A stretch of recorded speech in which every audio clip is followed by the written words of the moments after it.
Saya memiliki beberapa buku digital di Google Play Books yang belum kelar dibaca. Oleh karena itu, kedatangan tablet Xiaomi terbaru, Redmi Pad, saya sambut dengan antusias. Selama sebulan bersama Redmi Pad, saya bertekad setidaknya menyelesaikan satu buku. Redmi Pad sendiri dirilis di Indonesia pada pertengahan bulan November lalu sebagai tablet kelas menengah yang ramah di kantong. Harganya Rp3.499.000, berlayar 10,61 inci, resolusi 2K 90Hz dan ditenagai chipset MediaTek Helio G99 dengan total RAM 8GB. Bagaimana keseruan menggunakan tablet sebagai perangkat all-in-one untuk bekerja, berkreasi, dan hiburan? Bersama saya, Lukman Aziz dari hybrid.co.id. Berikut review Xiaomi Redmi Pad selengkapnya.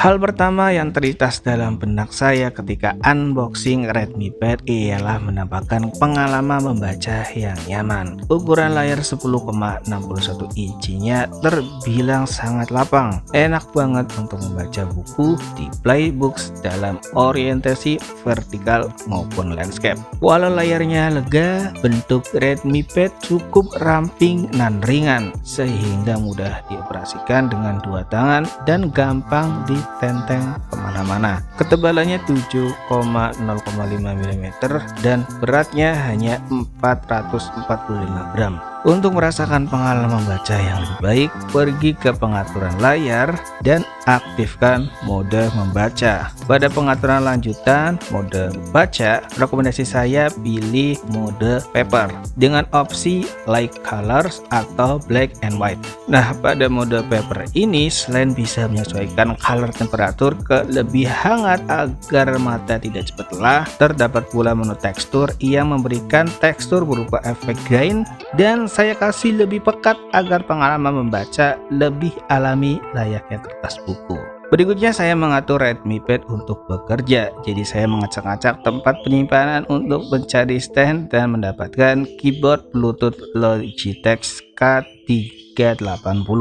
Hadir sebagai tablet terjangkau, cukup disayangkan Xiaomi tidak melengkapi Redmi Pad dengan aksesori resmi seperti flip cover, smart keyboard, dan stylus pen. Pengalaman bekerja di tablet Android 12 dengan sentuhan MIUI 13 ini terasa menakjubkan. Antarmuka penggunanya intuitif layaknya menggunakan PC. Ada taskbar yang bisa diakses di mana saja yang menampilkan shortcut dan recent app. Proses multitaskingnya juga mudah. Caranya cukup swipe dan tahan dari area bawah tengah layar ke atas untuk menampilkan ruang recent app. Kemudian tinggal pilih aplikasinya dan aplikasi tersebut bisa ditampilkan dalam bentuk split screen atau floating windows. Split screen memungkinkan kita membuka dua aplikasi secara berdampingan dalam satu layar dan tampilan aplikasinya sangat optimal pada orientasi landscape. Sayangnya floating windowsnya dibatasi maksimal dua aplikasi saja. Ini bisa digeser-geser, jendelanya juga bisa disembunyikan ke samping atau ke kiri dan bisa kembali ditampilkan kembali dengan cepat. Soal performa, chipset MediaTek Helio G99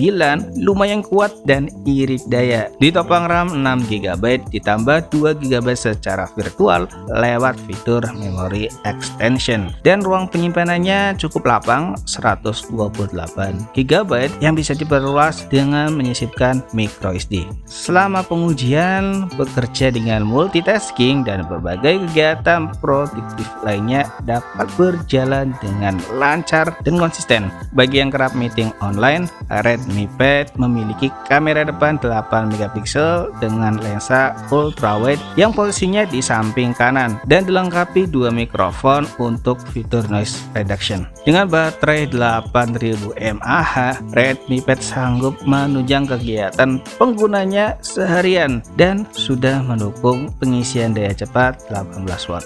Sebagai tablet 10,61 inci, Redmi Pad sangat cocok untuk menikmati konten multimedia. Ia menggunakan panel IPS yang memanjakan mata dengan 1 miliar warna. Ditopang resolusi 2K yang cukup tajam dengan kerapatan layar 220 ppi. Layarnya memiliki refresh rate 90Hz yang membuat gerakan swipe dan scrolling tampak lebih halus di mata. Tingkat kecerahannya di angka 400 nits, cukup cerah untuk penggunaan di dalam ruangan. Dengan spesifikasi layar tersebut, Redmi Pad jawara buat nonton video. Sensasi menonton film makin dramatis dengan efek suara soran yang seolah mengelilingi pengguna dari 4 speaker berteknologi Dolby Atmos. MediaTek Helio G99 bukan chipset yang ngebut, tetapi memadai untuk komputasi sehari-hari. Untuk keperluan gaming, tentu jangan berekspektasi tinggi. Walau begitu, game-game ringan termasuk Mobile Legends Bembeng dapat berjalan pada refresh rate dan kualitas grafis tinggi dengan baik. Untuk pembuatan konten kreatif, foto produk yang ditampilkan di sini diedit menggunakan aplikasi Lightroom Mobile pada Redmi Pad. Saya juga mengedit video pendek di aplikasi CapCut. Kedua aktivitas kreatif ini nyaman dilakukan pada layar lapang Redmi Pad. Baik, sekarang saatnya tarik kesimpulan. Redmi Pad benar-benar tablet yang menyenangkan. Layar 10,61 inci, leganya bagus dan menjadikannya sebagai perangkat yang serbaguna. Berdasarkan pengujian, kekuatan chipset MediaTek Helio G99 mampu menyajikan performa yang mencukupi untuk menunjang berbagai kegiatan sehari-hari. Redmi Pad juga dapat diandalkan untuk bekerja sebagai alternatif pengganti laptop. Tentu saja kita harus berinvestasi pada keyboard eksternal yang nyaman digunakan untuk mengetik. Dengan harga Rp3.499.000, spesifikasi Redmi Pad tergolong menonjol di kelas menengah. Satu hal yang agak disayangkan, Xiaomi tidak menyediakan aksesori resmi untuk Redmi Pad. Sisanya oke banget. Itulah review Redmi Pad tablet Xiaomi terbaru. Saya Lukman Aziz pamit dan sampai jumpa lagi di video berikutnya.